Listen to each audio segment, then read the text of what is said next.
आरती क्या कहती, जो गावे फल पावे। मिल रहा है फल?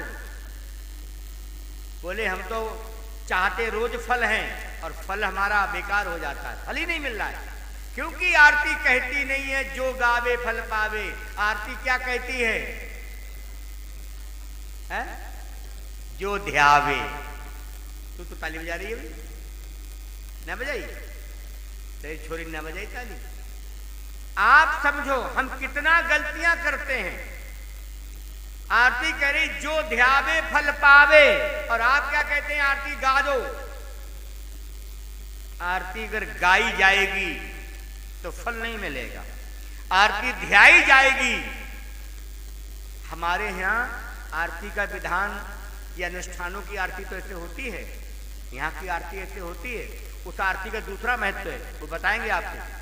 आरती क्यों ली जाती है वो भी बताएंगे, आरती जलाई क्यों जाती है वो भी बताएंगे। लेकिन हम आप समझो, आरती जलाना, दीपक हाथ में लेना, अगर इसका महत्व होता तो पहले व्यास गद्दी के लिए आरती सजती, व्यास जी के हाथ में आरती होती।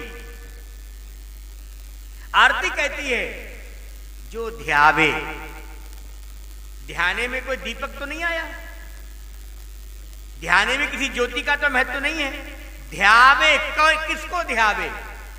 जिसकी आरती। और आरती कहते, आरती, ये आरती शब्द आया कहां से?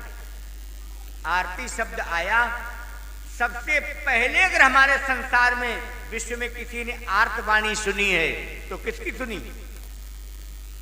आर्तवाणी किसकी हुई? नहीं मालूम? द्रौपदी।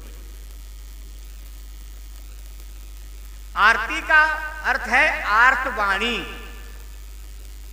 द्रौपदी की जिस घड़ी आरत भरी वाणी हुई। द्रौपदी की जिस घड़ी आरत भरी वाणी हुई। द्रौपदी की जिस घड़ी आरत भरी वाणी हुई। ताली सेवा। द्रौपदी की जिस घड़ी आरत भरी वाणी हुई। द्रौपदी की जिस घड़ी आरत भरी वाणी हुई।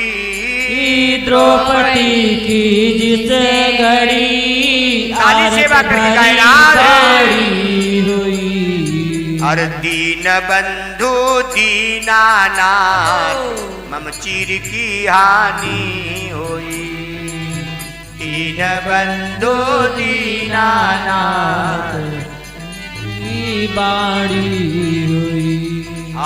दीन बंधु दीनानाथ चीर की हानि हुई।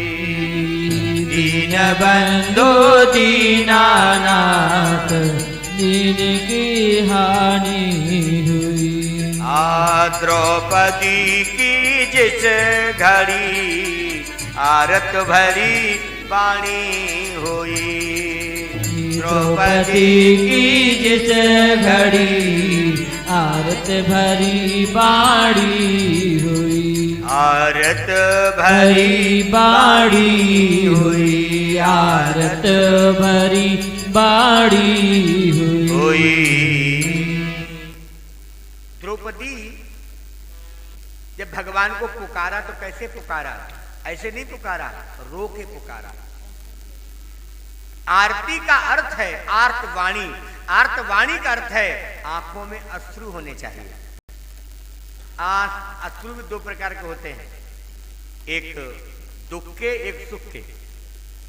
कई बार हम इतने सुखी हो जाते हैं हमारे आंसू निकल जाते हैं। हमारा बच्चा हमारी भावनाओं से ज्यादा कुछ कर दे, ज्यादा नंबर ले आए तो हमसे गले से चिपका के आंसू बहाने लगते हैं।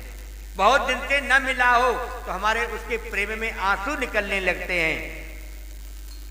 तो आरती भगवान से प्रेम करने का सबसे सरल तरीका है।